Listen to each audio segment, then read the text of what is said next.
Economy matters में खुशामदीद। मैं हूं शाहजेब अहमद। सबसे पहले शामिल करते हैं टॉप स्टोरीज।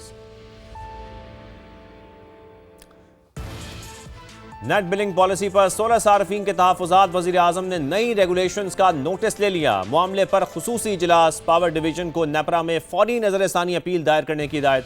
16 सार्फिन के कॉन्ट्रैक्ट्स का तहफ़्फ़ुज़ यकीनी बनाने का हुक्म।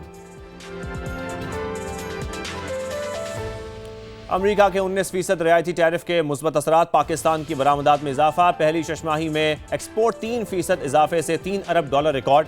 इस दौरान $1 अरब 62 करोड़ डॉलर का सामान अमरीका से मंगवाया गया। सऊदी अरब का पाकिस्तान में कॉर्पोरेट राइस फार्मिंग में दिलचस्पी का इज़हार। वफाकी वज़ीर तिजारत जाम कमाल और सऊदी मुआविन वज़ीर इब्राहिम अल मुबारक की मुलाकात। सरमायाकारी पर मबनी शराकतदारी मॉडल के तहत इक़्तिसादी ताउन बढ़ाने पर इत्तफाक। और स्टॉक मार्केट में T+1 सेटलमेंट सिस्टम का कामयाब निफाज। पाकिस्तान शेयर्स के लेन देन का निज़ाम अपनाने वाला दुनिया का 8वां मुल्क बन गया है। इससे सरमायाकारों का एतमाद बढ़ेगा। चेयरमैन SECP की मुबारकबाद। आपको जल्दी से गैर मुल्की करेंसियों के हवाले से भी बताते हैं। इंटरबैंक में डॉलर रोज की तरह आज भी 1 पैसा सस्ता हुआ, जिसके बाद इसकी कीमत 279 रुपये 66 पैसे पर आ गई। फिर यूरो को भी अगर हम देखें तो इसमें भी 1 पैसा महंगा हुआ है। ये पर बरतानवी पाउंड की कदर में भी 11 पैसे इजाफा हुआ है, जिसके बाद इसकी कीमत 382 रुपये 42 पैसे पर आ गई है। बात करते हैं गोल्ड की। सोने की कीमत में इजाफे का सिलसिला मुसलसल जारी है। फी तोला 2300 रुपये ये महंगा हुआ, जिसके बाद कीमत 5,28,562 रुपये पर आ गई है। 10 ग्राम भी 1972 रुपये महंगा हुआ। पर इंटरनेशनल मार्केट की बात करें तो सोना $23 महंगा होकर $5,058 फी ओंस हो गया है। आज के मौजू की तरफ आते हैं। अहम खबर के बारे में बात करते हैं। बात होगी 16 सार्फिन की। इकॉनमी मैटर्स ने नेट बिलिंग पर 16 सार्फिन के तहफ़्फ़ुज़ात उठाए तो हुकूमत भी मामले पर गौर करने पर मजबूर हो गई। अब फिर वज़ीर आज़म शहबाज शरीफ ने मामले का नोटिस ले लिया है। अब बात की जाए खुसूसी इजलास की तो वज़ीर आज़म ने की ज़ेर सदारत ये मीटिंग नेपरा में की गई। फिर नेपरा की जो नई रेगुलेशंस है उसका जायजा लिया गया इस मीटिंग में। और शहबाज शरीफ ने पावर डिवीजन को नेपरा में फौरी नज़रसानी अपील दायर करने की हिदायत भी की है। फिर जो 16 सार्फिन हैं उनके कॉन्ट्रैक्ट्स का तहफ़्फ़ुज़ यकीनी बनाने का हुक्म दिया है। यह भी कहा कि 16 सार्फिन का बोझ नेशनल ग्रिड के सार्फिन पर नहीं पड़ना चाहिए। आज इसी अहम मामले पर बात करेंगे। हमारे साथ हमारे मेहमान भी मौजूद हैं। पीपल्स पार्टी के रहनुमा नदीम अफजल चंद साहब भी हमें ज्वाइन कर चुके हैं, जबकि पाकिस्तान सोलर एसोसिएशन के चेयरमैन वकार मूसा साहब भी हमारे साथ हैं। पहले नदीम अफजल चंद साहब, मैं आपकी जानिब आता हूं। जिस तरीके से हम देख रहे हैं, पहले तो ये मैं कहना चाहूंगा कि गल वध गई थी, लेकिन उसके बाद वजीर आजम ने नोटिस ले लिया नदीम साहब, और पीपल्स पार्टी मुसलसल इस पर आवाज बुलंद करती रही है। आपने भी भरपूर मुखालफत की, आप इसमें पेश रहे, लेकिन अब जब नोटिस ले लिया गया है और आपने अदालत जाने का ऐलान किया था, तो अब तो अदालत जाने की जरूरत नहीं है नदीम साहब। देखें जी, अभी तो पहले भी हुकूमत की तरफ से जो नेपरा है ना, पहले तो मैं कहूँगा कि नेपरा रेगुलेटरी बॉडी नहीं है, ये तो कोई पावर मिनिस्ट्री का मुझे को विंग लगता है। हालांकि रेगुलेटरी बॉडी होनी चाहिए जो प्राइवेट कंज्यूमर गवर्नमेंट लेवल पे जो सब के ऊपर रेगुलेट करे चीज़ों को।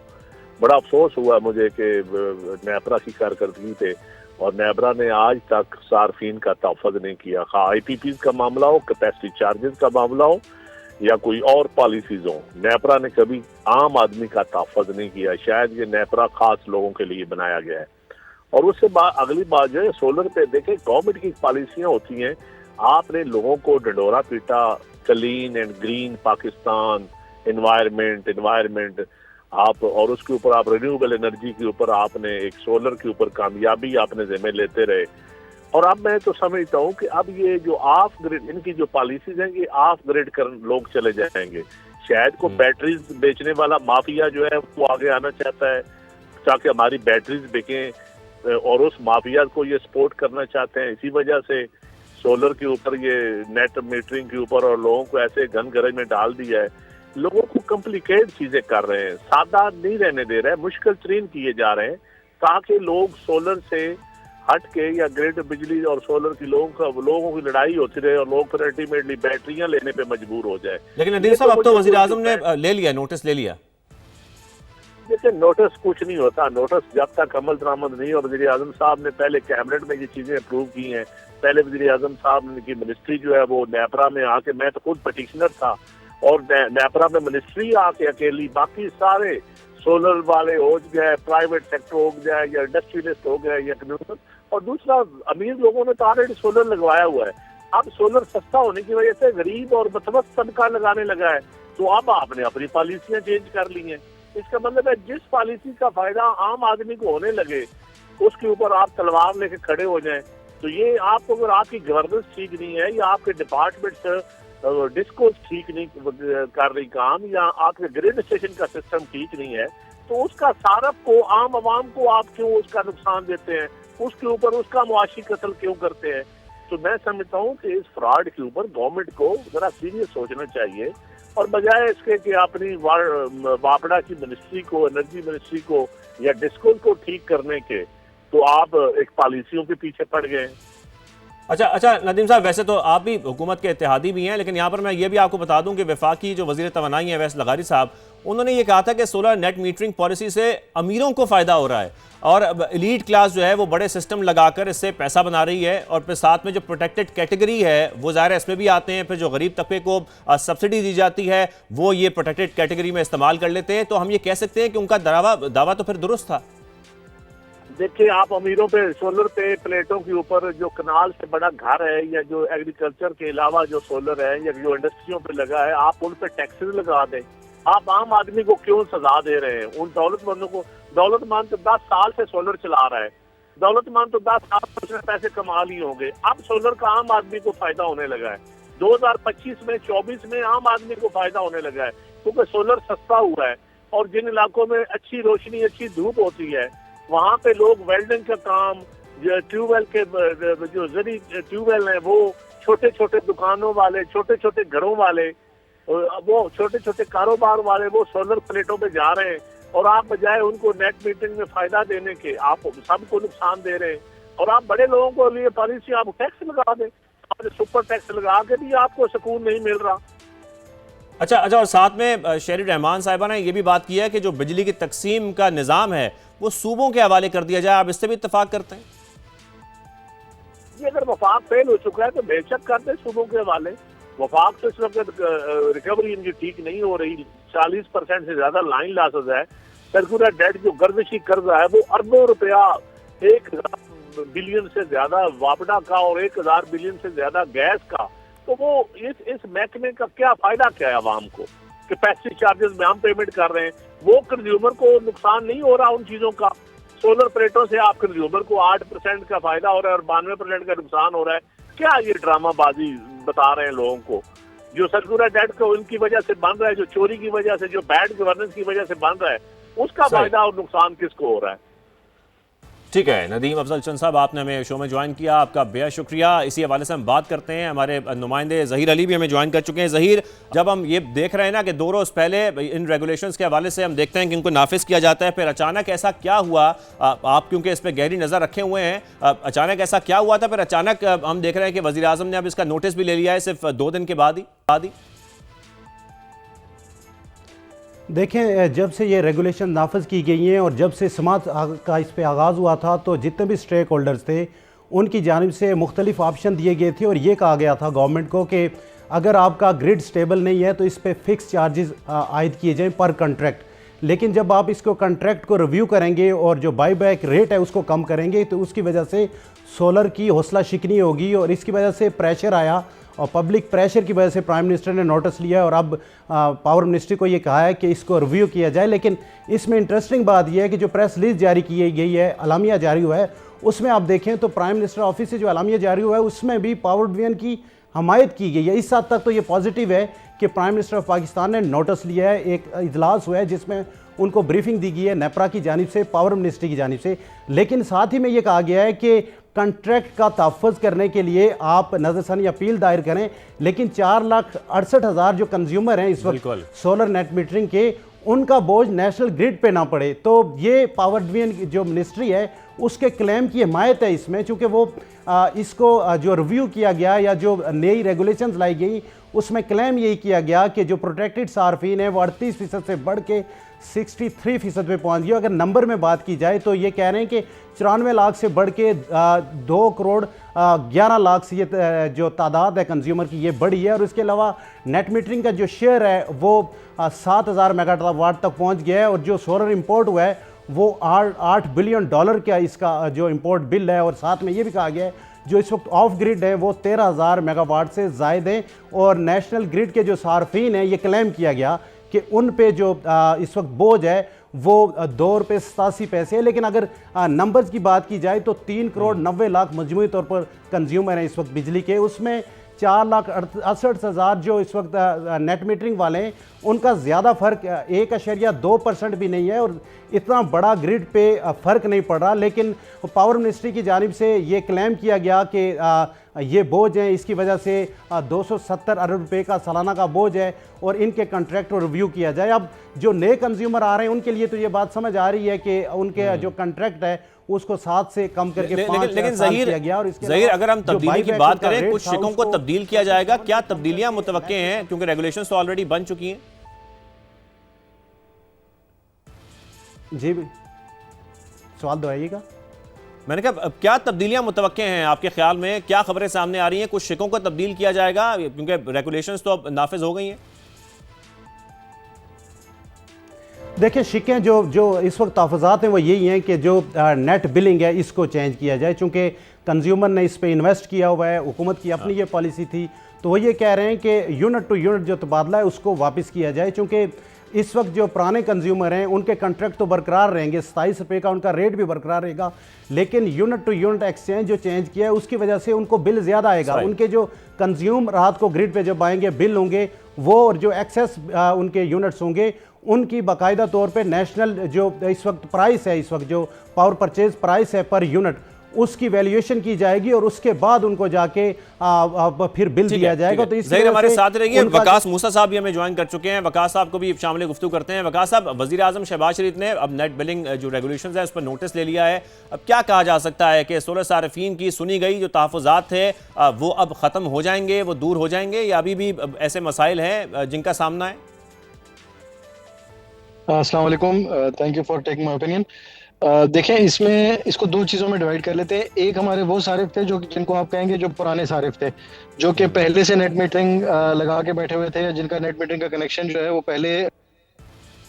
अभी जो प्राइम मिनिस्टर का जो नोटिस आया है, सबसे पहले तो वो नोटिस खुशाइंद है कि चले प्राइम मिनिस्टर साहब ने इस चीज़ को देखा है, लेकिन साथ साथ ये भी बताते चलें कि प्राइम मिनिस्टर की नज़रों से पहले भी 2-3 दफ़ा ड्राफ्ट गुजर चुका है, इस पे कमेंट्स भी बहुत दफ़ा दिए जा चुके हैं। तो अगर थोड़ा सा पहले देख लेते तो अच्छा रहता, लेकिन चले देर आए दुरुस्त है, उन्होंने एक चीज़ देखी है।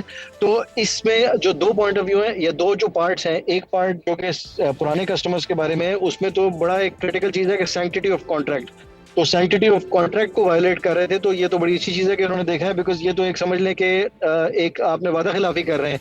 आपने एक शख्स को कॉन्ट्रैक्ट दिया है 7 साल का या 5 साल का कि आपके साथ नेट मीटरिंग पे एक मुआहदा हुआ है, और इसके बाद आप कहते हैं नहीं अब नेट मीटरिंग पे नहीं होगा, अब नेट बिलिंग पे होगा, मैं 1-to-1 यूनिट नहीं एडजस्ट करूंगा, इसको आपको 25 रुपये दूंगा, ठीक है दूसरे लोगों से बेहतर दूंगा, लेकिन वो वादा के नहीं, वो एक कॉन्ट्रैक्ट के तो आप खिलाफ जा रहे हैं। तो ये तो बड़ी अच्छी चीज़ है कि इसको देख रहे हैं, लेकिन प्राइम मिनिस्टर साहब ने अभी सिर्फ इसी चीज़ पे कहा है, और ज़रूरत यह है कि ओवरऑल पॉलिसी को भी देखा जाए, बिकॉज इस ओवरऑल पॉलिसी में भी नुकसान हैं, और सबसे बड़ा नुकसान यही है कि लोग ग्रिड से उतर जाएंगे। बहुत सारे और लोग हैं, जिस तरह अभी नदीम साहब ने जो कहा, इसी तरह से और लोग भी कह रहे हैं कि बहुत सारे लोग हैं जो सोलर लगाने के लिए तैयार हैं, नए घर बन रहे हैं, नए किसी वजह से किसी ने पहले नहीं लगाया था, अब वो सोलर लगाने वाला है। लेकिन जब वो सोलर का ये देखेगा कि 10 रुपए का रेट आ जाएगा सोलर की प्रोडक्शन पे, तो बहुत सारे घराने जो हैं वो ये फैसला करेंगे कि फिर ऐसा करते हैं, नेट मीटरिंग नहीं करते, हम बैटरी वाला सिस्टम लगाते हैं और बैटरी में डालेंगे, तरफ जाएंगे, और जाहिर है फिर उससे हमारा इंपोर्ट बिल भी बढ़ेगा क्योंकि बैटरीज इंपोर्ट की जाएंगी। लेकिन यहाँ पर क्योंकि आप वज़ीर आज़म साहब की बात भी कर रहे हैं ना, वकास साहब, जो उनकी स्टेटमेंट है, अगर उस स्टेटमेंट को देखा जाए तो क्या ऐसा लग रहा है कि सिर्फ पुराने मुआहदों को ही देखा जाएगा और जो नई नेट बिलिंग रेगुलेशंस हैं वो यही रहेंगी? आपको वज़ीर आज़म की स्टेटमेंट से कुछ ऐसा लग रहा है? उससे क्लियर नहीं है, उससे क्लियरली नहीं नजर आया, लेकिन जो वज़ीर आज़म की स्टेटमेंट में जो मेन फोकस था वो इस चीज़ पे था कि जो पुराने लोग हैं उनको उनके साथ कॉन्ट्रैक्ट के ऊपर उस कॉन्ट्रैक्ट की पासदारी की जाए, इस तरह की मेन स्टेटमेंट थी। उम्मीद करते हैं कि फर्दर क्लैरिफिकेशन आती है तो ये भी बात की जाएगी कि ये जो 1:5 का रेशियो है ये कहाँ से लेके आए हो, इसको 1:5 का रेशियो क्यों रखा है, नहीं 10 रुपए और 50 रुपए का फर्क क्यों रखा है, क्यों नहीं इसको 40 रुपए और 50 रुपए का फर्क रखा जाए, या 35 रुपए और 50 रुपए का फर्क रखा जाए, तो उसमें भी ग्रिड को जो है वो फायदा तो होगा, लेकिन सारिफ के साथ इतनी ज्यादती नहीं होगी जिस तरह से अभी के सिस्टम में जो प्रपोजल आए हैं उसमें जो प्रपोज की जा रही है। तो देखते हैं इस पे आगे क्या, हम इसको बड़े गौर से देख रहे हैं इस डेवलपमेंट को, और देखते हैं आगे इसमें क्या क्या जो है ना डेवलपमेंट होती है फर्दर। और आपकी क्या एक्सपेक्टेशन है, क्या डेवलपमेंट होनी चाहिए, क्या तब्दीलियां आनी चाहिए इन रेगुलेशंस के आने के बाद? सबसे इंपॉर्टेंट जो इसमें तब्दीली आनी है ना, अगर आप इसको पाकिस्तान के पॉइंट ऑफ व्यू से देखते हैं और पाकिस्तान की ग्रिड की लॉन्ग टर्म बका के पॉइंट ऑफ व्यू की तब्दीली है, वो ये है कि जो 10 रुपए और 50 रुपए का जो फर्क रखा हुआ है, ये बहुत ज्यादा है कि आप यूनिट सारिफ को बेचते हैं 50, 55, 60 रुपए का, और जो सारिफ से खरीदते हैं उससे 10 रुपए का खरीदते हैं। उससे बहुत सारा आपने गैप छोड़ दिया है, और उस गैप की वजह से लोग बैटरी की तरफ जाएंगे। और अगर लोग बैटरी की तरफ गए तो 3 साल 4 साल में आप इस सारिफ को लूज कर देंगे, या आपके नेटवर्क से ये सारिफ बाहर निकल जाएगा। और अगर ऐसा होगा तो लॉन्ग टर्म में ये डिस्को के लिए बड़ा नुकसानदेह होगा, क्योंकि डिस्को के पास कस्टमर्स कम हो जाएंगे तो वो कैपेसिटी चार्जेस का मसला वहीं कहीं पर खड़ा हो जाएगा आके। तो इसलिए जरूरी है कि कोई ऐसा रेट दिया जाए जिससे सारिफ जिससे डिस्को को भी फायदा होना चाहिए। मैं ये नहीं कह रहा कि आपने 1 to 1 पे ही रहना है। आप चाहे तो इस तरह का रेट रख लें कि 50 रुपए का अगर कस्टमर को बेचते हैं तो उसका 80% यानी 40 रुपए पे आप कस्टमर को से खरीदें। तो उससे ये हो रहा है कि डिस्को को भी फायदा हो रहा है, 20% का है, 25% का उसको भी फायदा हो जाएगा। बिल्कुल। और साथ में सारिफ को भी ये होगा कि मैं क्योंकि बैटरी में क्योंकि क्यों इन्वेस्ट वकार करूं, साहब, ठीक है मुसलसल मैं गवर्नमेंट ये बात भी कर रही है कि जाहिर बात है जो बोझ है वो नाकाबिले बर्दाश्त हो जाएगा कौमी ग्रिड के ऊपर। तो ऐसी विन विन सिचुएशन क्या हो सकती है कि इन दोनों सूरत हाल को अगर देखा जाए तो हुकूमत इसको संभाल सके?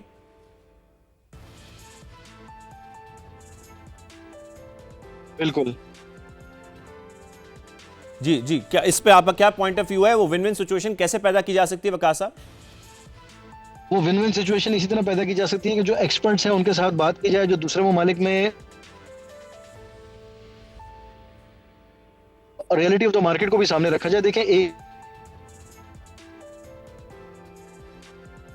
व्हीकल्स जिसमें 4 पहिए वाली तो है ही, लेकिन 2 पहिए वाली भी बहुत ज्यादा है। जो जो डिमांड जनरेशन का मसला है वो इस चीज से सॉल्व किया जा सकता है। अगर आप डिमांड जनरेशन करना चाहते हैं तो जब ये इलेक्ट्रिक बाइक्स और मोटर रिक्शाज और गाड़ियां भी जब चार्ज होंगी तो जाहिर ग्रिड पे एक डिमांड आएगी।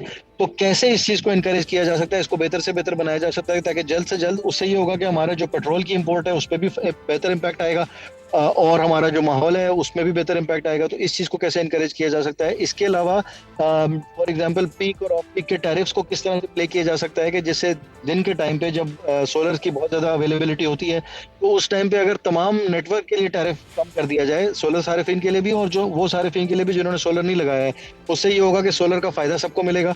और दिन के टाइम पे वैसे भी मार्जिनल कॉस्ट कम होती है क्योंकि सोलर की तरफ से बहुत ज्यादा पावर आ रही होती है, तो उस टाइम पे सबको ये फायदा पास ऑन किया जा सकता है। तो इस तरह के कुछ प्रैक्टिकल और कुछ क्रिएटिव सॉल्यूशंस को इस्तेमाल करते हुए डेफिनेटली सॉल्यूशन निकाला जा सकता है। ऐसी बात नहीं है कि सॉल्यूशन नहीं है, सॉल्यूशंस हैं। सॉल्यूशन ढूंढने के लिए थोड़ी मेहनत करनी पड़ती है और उसको इम्प्लीमेंट करने के लिए थोड़ा टाइम लगता है और स्ट्रगल करना पड़ता है। अगर आप वो स्ट्रगल करने के लिए तैयार हो एंड इजी वे आउट ना ढूंढ रहे हो तो डेफिनेटली आप मुल्क के लिए एक बेहतर पॉलिसी बना सकते हैं, और हम आपके साथ हैं इस चीज़ में, ज़रूर आपको सपोर्ट करेंगे जहाँ पे भी ज़रूरत होगी। सोलर एसोसिएशन हो गई, हमारी सोलर की इंडस्ट्री हो गई, हमारे एकेडमिक्स हो गए, तमाम खुशी से इसमें सपोर्ट करेंगे और हल निकालने में मदद करेंगे। और जाहिर बात है वकास के पावर डिवीजन की अगर हम बात करें तो उनकी इन रेगुलेशंस के हवाले से एक मेहनत भी है, दादोशुमार उन्होंने इकट्ठे किए होंगे। आपको लगता है कि उन्होंने तमाम स्टेक होल्डर्स को ऑन बोर्ड लिया था, और अगर नहीं लिया था तो उनको लेना चाहिए ताकि कुछ बेहतर तजावीज़ सामने आए और उस पर फिर अमल किया जाए? कुछ इस तरह लगता है कि उन्होंने स्टेक होल्डर्स को 2-3 दफा अमल करने की कोशिश की है, लेकिन उस अमल को सही से नहीं किया है। उसकी अब क्या वजह है एग्जैक्टली तो मैं नहीं बता सकता। फील होता है कि शायद उनके ऊपर प्रेशर बहुत ज्यादा है, फाइनेंशियल प्रेशर कि भाई रिकवरी करनी है। वो जिस तरह एफबीआर के ऊपर होता है ना कि उनके पास एक प्रेशर होता है कि वो पैसे पूरे करने, हर दफा वही सैलरी क्लास के ऊपर या उसी बंदे के ऊपर जो टैक्स नेट में उसी के ऊपर और बोझ डाल देते हैं। तो कुछ इस तरह का अप्रोच हो रहा है कि जानते हुए भी जो है वो चीज़ सही से नहीं कराई जा सकती है या कराई जा रही है इस पे, लेकिन हमें डेफिनेटली अमल करने की या इसको हमें फिक्स करने की जरूरत है इस चीज़ को, क्योंकि ये मुल्क का मामला है। और देखिए फिर 3-4 साल बाद हम उधर ही खड़े होंगे, एक और पॉलिसी आ रही होगी, एक और दफ़ा कन्फ्यूजन होगी। तो इससे बेहतर ये है कि हम इस मसले को एक थोड़ा longer term point of view से लेके इसको सॉल्व कर लें। बिल्कुल ठीक है वकास साहब, बहुत शुक्रिया, आपने हमें शो में ज्वाइन किया। ज़हीर भी हमारे साथ लाइन पर मौजूद हैं। ज़हीर, पावर डिवीजन की जैसे कि कर रहा था, उनके हुकाम का क्या कहना है? अब जाहिर बात है उनकी एक बड़ी मेहनत थी, उन्होंने दादोशुमार इकट्ठे किए इन रेगुलेशंस के हवाले से। कुछ अपडेट्स इस हवाले से आपके पास आई हैं कि वज़ीर आज़म ने अब उनको कहा भी है दरख्वास्त दायर करने का नेपरा में? देखिए, अब वो मशावरत करेंगे और उसके बाद बाकायदा तौर पर नेपरा के पास जाएंगे। उससे पहले स्टेक होल्डर से मशावरत भी की जाएगी, क्योंकि पावर डिवीजन की जानिब से जो क्लेम किया जा रहा है वो तो यही है कि ग्रिड जो है वो अनस्टेबल हो रहा है, प्रोटेक्टेड सार्फिन बढ़ रहे हैं, उसके अलावा कैपेसिटी चार्जेस बढ़ रहे हैं। और फिर ये उनका ये कहना है कि ये क्लेम है कि ये जो अमीर लोग हैं ये इन्होंने सोलर इस्तेमाल किए हैं और सोलर इस्तेमाल करने के बाद ये प्रोटेक्टेड कैटेगरी में आ गए हैं और ये 2 करोड़ से ज़ायद लोग ऐसे हैं। तो इसके लिए ज़रूरी है कि इनकी रेगुलेशंस को चेंज किया जाए। और पावर डिवीजन का ये भी कहना है कि जो पॉलिसी आई थी उसमें 2015 में, उसमें ये प्रोविजन थी कि 2023 में इसको दोबारा से रिव्यू करना है, लेकिन हमें 1.5 साल लगे स्टेक होल्डर को जो है वो एतमाद में लेने में। और उसके ठीक है ज़हीर अली, आपने सवाल से तफसील हमें आगाह भी किया, हमें शो में ज्वाइन किया, आपका बहुत। और अब नोटिस क्योंकि ले लिया गया है वज़ीर आज़म की जानिब से, और अब हम देख रहे हैं कि पावर डिवीजन एक दरख्वास्त दायर करेगा नेपरा में। उसके बाद क्या इसमें तब्दीली आती है, क्या अपडेट्स आती हैं, वो भी हम आपके साथ शेयर करेंगे। फिल वक्त इतना ही, इजाज़त दीजिए, अल्लाह हाफ़िज़।